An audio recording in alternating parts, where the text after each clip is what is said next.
You ask Tiger to solve. This deals with linear equations with one unknown.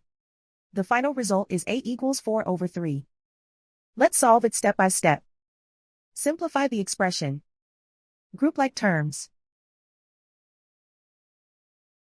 Simplify the arithmetic. Group all constants on the right side of the equation.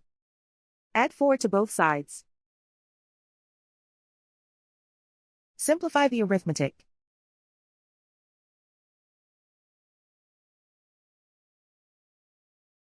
Isolate the a.